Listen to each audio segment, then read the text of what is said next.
All of men are not gentlemen. All the poor men all. আজকে তিনজন দুই এনে থাকে দুবাই। আমি তোমারই বুকে যাব।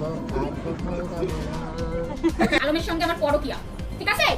এই রিয়ামণি, আলমের সঙ্গে আমার পরকিয়া, তাই তো তোর স্বামী আমার সাথে পরকিয়া করে আমার দুইটা বাচ্চা পেটে ঢুকাইছিল না, তাই তো তোর স্বামীর নামে আমার ধর্ষণ মামলা দেওয়া। শহরের মধ্যে যে সকল অসামাজিক কার্যকলাপ এবং আইন বিরোধী কার্যকলাপ চলছে সেগুলোর বিরুদ্ধে অভিযান চালাচ্ছি। এবার সিনেমার নামে অশালীন কর্মকাণ্ড নিয়ে হিরো আলমের বিরুদ্ধে কঠোর পদক্ষেপ নেওয়ার আহ্বান জানালেন নেটিজেনরা। অভিযোগ উঠেছে কথিত হিরো আলম সিনেমায় অভিনয় ও মডেলিং বানানোর প্রলোভন দেখিয়ে অসংখ্য নারীর সাথে অসামাজিক কার্যকলাপে লিপ্ত রয়েছেন। হিরো আলমের এমন কর্মকাণ্ড এখন আর গোপন নয়।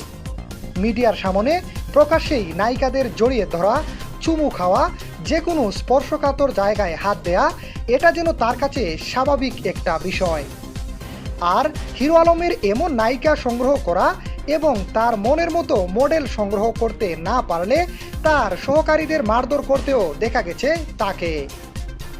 এমনকি বহু নারীতে আসক্ত ও পরক্রিয়ায় জড়িত হিরো আলমের বিরুদ্ধে এখনও পর্যন্ত কার্যকরী কোনো পদক্ষেপ নিতে দেখা যায়নি প্রশাসনকে।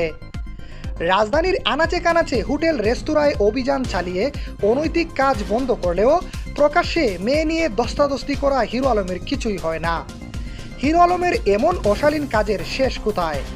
জনমনে এখন এটাই সবচেয়ে বড় প্রশ্ন।